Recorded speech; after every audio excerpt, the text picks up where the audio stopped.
Hello, my name is Jose Martinez and I am a school counselor at Santa Teresa High School. This video is part of the Family and Community Engagement video series we have at Eastside Union High School District with the goal to provide you with resources to strengthen your knowledge and skills to support your students' academic, emotional, and social success.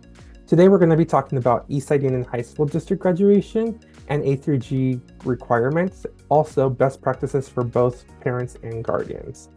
Let's get started. So this is our agenda we're going to be talking about today. So we're going to talk a little bit about the grading report cards. So the school year is broken into two different semesters. Each semester has 3 grading periods and every 6 weeks, and the final grade earned at the end of each semester is the one that will be placed on the student's transcript.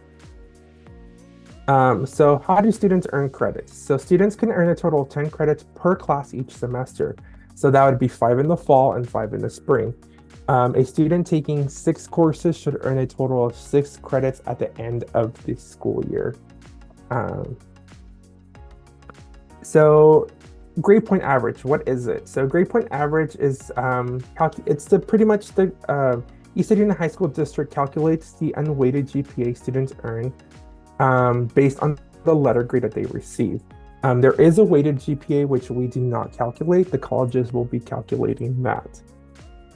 So let's talk about the graduation A through G requirements. So students must meet the graduation requirements within each of these subjects, starting with social science, English, math, science, world language, visual and performing arts, elective, and physical education.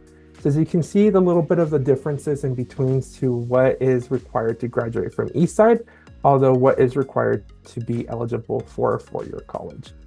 So they kind of overlap and go hand in hand. Why is it important to stay on A through G track? So A through G are the minimum requirements needed to be able to apply and be admitted to a 4-year university. So let's talk a little bit about the Spartan Eastside Promise. So Eastside Union High School District has a partnership with San Jose State University called the Spartan Eastside Promise. So students must be A through G eligible to apply and need to apply to SJSU by the November 30th deadline. Students with a 2.5 GPA may still be eligible for admission based on the local 0.25 GPA increase upon further evaluation of their application. So here's an example of a 4-year plan that meets both the high school graduation and A through G eligibility requirements. So this is what students kind of will look like, their trajectory from freshman through 12th grade. So each year, a student will be taking a minimum of six courses, which will help them be eligible for graduation by their senior year. AP courses. So AP courses are highly encouraged to help students boost their GPA and be more competitive when applying to impacted campuses. The GPA will not reflect on Eastside Union High School District's transcript, but it will be calculated by each college institution. So we will not see that GPA bump here at Eastside, but you will see it once the colleges do the calculations on their end at the time of admission. So here are some tips to be successful.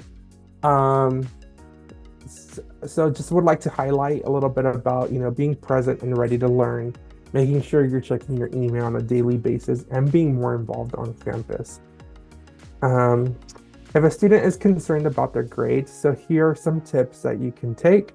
If a student is struggling in class, make sure you're communicating with their teachers and seeking assistance. Check Canvas. Use the district-wide program called Paper on their students' ARMS account for virtual tutoring services outside of school. And then parents can also reach out to teachers to get a better understanding of how the student is doing in each of their classes. If a student has failed a class, there's a variety of ways a student can make up a grade by speaking with their high school counselor to create a recovery plan. In the next 3 slides, you can find the various tips on how to support your student and how to navigate high school successfully throughout their 4 years. So here you can see some tips. On this slide, you can see some more tips. And then finally, some additional tips. Um, Here's a bunch of links and helpful resources on websites that both students and parents can check out for additional information. If you have any further questions, I encourage you to please reach out to your student school counselor for follow-up information. Thank you for joining me today. You can find the entire family and community engagement video series on Eastside Union High School District's YouTube channel at www.youtube.com/ESUHSD proud. Thanks for watching.